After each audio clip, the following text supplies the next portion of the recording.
안녕하세요. 오늘 이 해설에서는 연구자라면 누구나 한 번쯤은 머리가 지그시 아파오는 그 세 글자, 바로 IRB, 기관생명윤리위원회에 대해 아주 속 시원하게 파헤쳐 볼 겁니다. 보통 IRB라고 하면 끝도 없는 서류 작업이나 꽉 막힌 관료적 절차부터 떠올리시잖아요. 하지만 오늘 우리는 이 IRB가 단순한 규제 덩어리가 아니라 오히려 여러분의 소중한 연구를 윤리적으로 가장 안전하게 지켜주는 필수적인 방패라는 사실을 알아볼 거예요. 자, 시작해 볼까요? 솔직히 우리끼리 얘기니까 하는 말인데 이놈의 IRB 심사 때문에 내 연구 또 늦어지겠네? 하고 좌절해 보신 적 다들 있으시죠? 너무 요구하는 것도 많고 깐깐해서 그냥 내 앞길을 가로막는 귀찮은 장애물처럼 느껴지기 십상입니다. 대학원생이나 연구자라면 완전 공감하실 텐데요. 하지만 도대체 왜 이런 복잡한 절차가 생겨나게 된 건지 그 진짜 속사정을 아시게 되면 아마 고개가 끄덕여지실 겁니다. 자, 그럼 과거로 조금만 돌아가 볼까요? 이 복잡한 제도는 사실 끔찍한 역사적 비극 위에서 만들어졌습니다.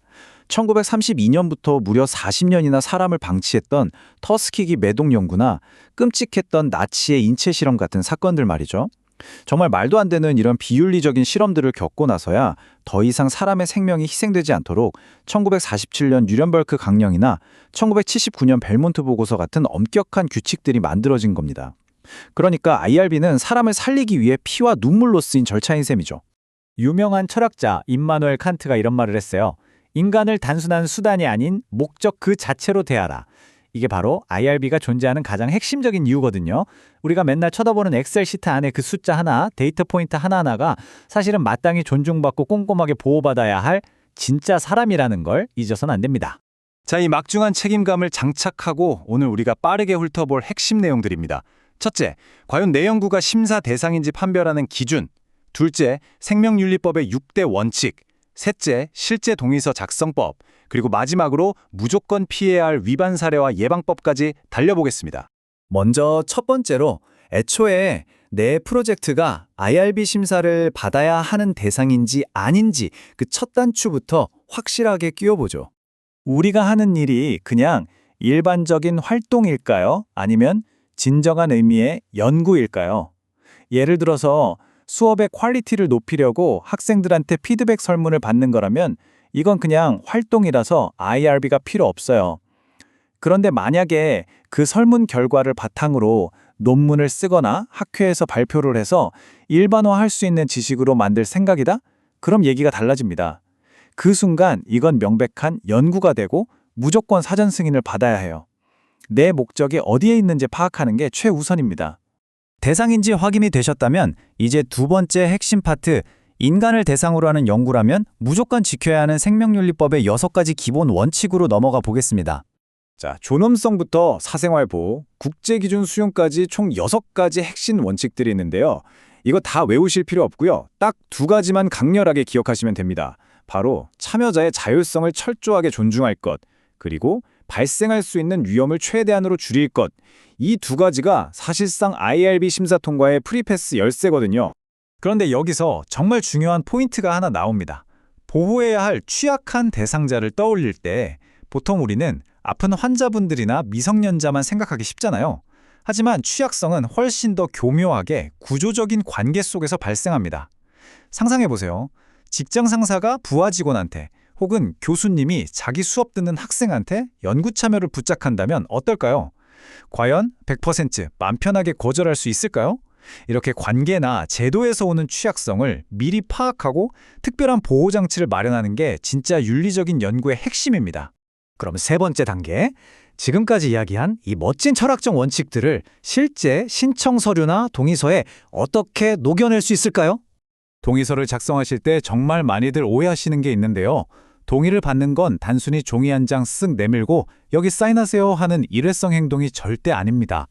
처음 사람을 모집할 때부터 시작해서 구두로 자세히 설명하고 질문에 성실히 답해주고 또 최종 문서로 남기기까지 이 모든 게 하나의 길고 지속적인 소통 과정이라는 거죠. 참여자가 자유의지로 선택할 수 있게 끝까지 돕는 거, 그게 바로 진짜 동의입니다.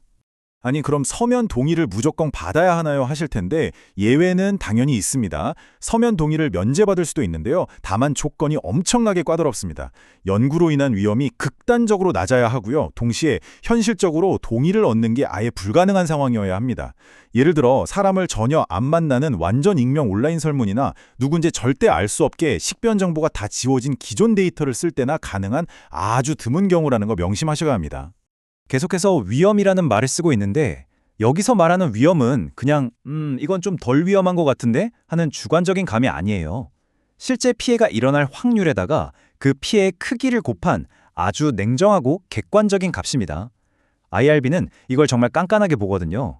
그래서 여러분은 신체적인 것뿐만 아니라 심리적, 사회적 위험까지 꼼꼼하게 따져보고 그에 맞는 안전망을 확실하게 깔아두셔야 합니다. 드디어 마지막 네 번째 규정 위반 사례와 예방 파트입니다. 연구자들이 정말 아차하는 순간에 빠져버리는 무서운 함정들을 살펴볼게요. 위원회 허락도 없이 마음대로 계획을 바꾸거나 목표 인원을 확 넘어버리는 것도 잦은 위반 사례지만요. 진짜 최악의 적신호는 바로 동의서 날짜 오류입니다. 서명 날짜를 빼먹거나 아예 날짜가 컴퓨터로 미리 인쇄된 동의서를 나눠주는 경우가 있거든요. 이건 진짜 절대 안 됩니다. 이러면 참여자가 자발적으로 서명했다는 걸 아예 증명할 수가 없게 돼서 그동안 힘들게 모은 데이터가 전부 날아갈 수도 있어요. 그리고 다 끝났다고 방심하시면 안 됩니다. 단 하나의 숫자, 3을 무조건 기억하세요. 연구가 완전히 종료되더라도 계획서나 동의서처럼 개인정보가 들어있는 서류들은 무조건 보안이 유지되는 곳에 딱 3년. 3년 동안은 보관해야 합니다. 이 3년이라는 법정 보존 기간이 꽉 차고 지나서야 안전하게 연구 파괴할 수 있다는 거 똑 챙기셔야 해요. 자, 오늘 이 알찬 해설을 마무리하면서 여러분 마음속에 콕 박힐 질문을 하나 던지고 싶습니다. 여러분은 지금 단지 논문 실적을 위해 데이터를 모으고 계신가요? 아니면 그 데이터 뒤에 살아 숨쉬는 사람을 지키고 계신가요? IRB는 여러분을 방해하려는 게 아닙니다. 오히려 여러분의 연구가 윤리적으로 완벽해지고 세상의 신뢰를 듬뿍 받을 수 있도록 지켜주는 가장 든든한 아군입니다. 앞으로 새로운 연구를 시작하실 때 오늘 나눈 이 이야기들 꼭 한 번씩 떠올려 주셨으면 좋겠네요. 여러분의 멋진 연구 여정을 응원합니다.